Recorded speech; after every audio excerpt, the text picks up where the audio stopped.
Hey everybody, this is Adam with the Game Machine, bringing you a new review. Well, the Power Rangers movie's out now. We're all excited to see it. I can't wait to see it. At the time of this recording, I've not yet seen it, but I will be seeing it soon. And to celebrate, we're going to be talking about a Power Rangers game. And no, not the new one from January. We're not going to talk about that piece of crap. We're going to talk about Mighty Morphin Power Rangers, the Fighting Edition for Super Nintendo. Find out if this game is really that good as I say it is. Because it is really good.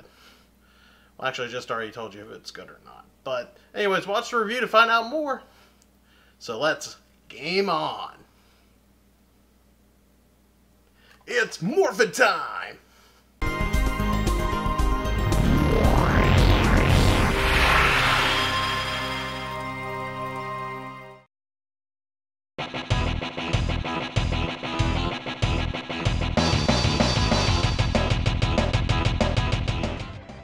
The game looks great. These are amazing pixel representations of the Zords and the monsters from the TV series. This features Season 2 and Season 3 Zords and Monsters. The game features 4 Zords and 5 monsters if you count the hidden character Ivan Ooze, who is the final boss of the game. Each Zord and monster plays great and has a plethora of special moves. Plethora? I think I said that right. Movement is fast and fluid. It's kind of like Gundam Wing Endless Duel, which is one of my favorite Super Famicom games of all time, and for those not acquainted with this awesome title, it's as fluid as, say, something like the Street Fighter Alpha games. This is pretty cool stuff for 1995, and probably one of the most fluid games on the Super Nintendo when it comes to fighting games.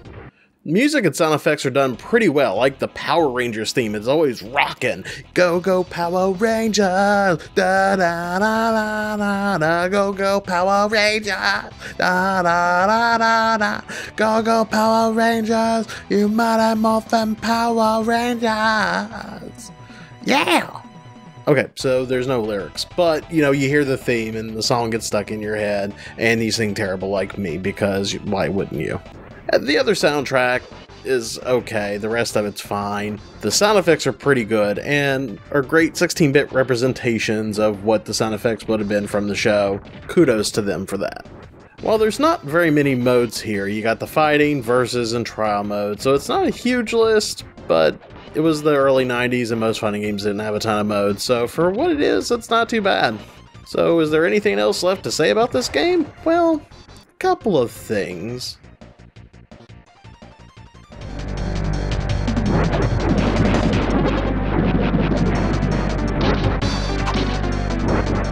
There isn't a whole lot to complain about with this game.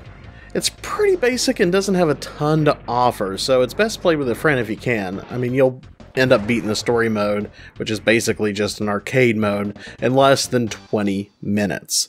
Though there is a really cool scene when you defeat a monster and you watch them explode while you're all like, look how cool I am. That's a positive thing. I should have put that in the positives, but I'm just going to say it right here. The final boss, Ivan Ooze, is pretty easy to beat.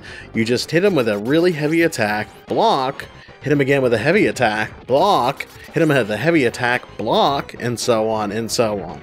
As long as you do that, you can win the fight hands down pretty easy. Though my biggest complaint, and the rest of these things are nitpicks compared to this, is that in the story mode, you only can play as the Thunder Megazord and the Mega Tiger Zord. Seriously, why in the world can we not play as the Shogun Zord and the Ninja Zord? They're in the game. You can pick them in the other modes, but yet you fight Ivan Ooze with the Thunder Megazord and the Tiger Megazord, which if you had seen in the movie, the Zords got annihilated. So, needless to say, those Zords wouldn't really be the ones fighting. They're weak compared to those other 2 Zords in the story. So, at least why not have it to where you could beat the game, then unlock the other 2 to play again in the story mode.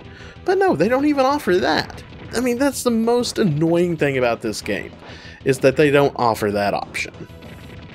Overall, though, there's not a whole lot to say about Mighty Morphin Power Rangers Fighting Edition. It's a fun game, and it's a good one to play, especially since the movie is already out and about right now. And as of the time of this recording, I've not yet seen it, but I'm very excited to see it. And it's really cool to go back and play this game, and it was pretty fun.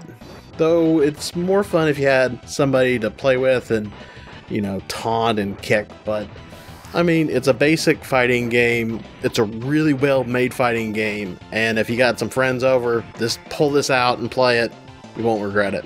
So until next time, everybody, game on.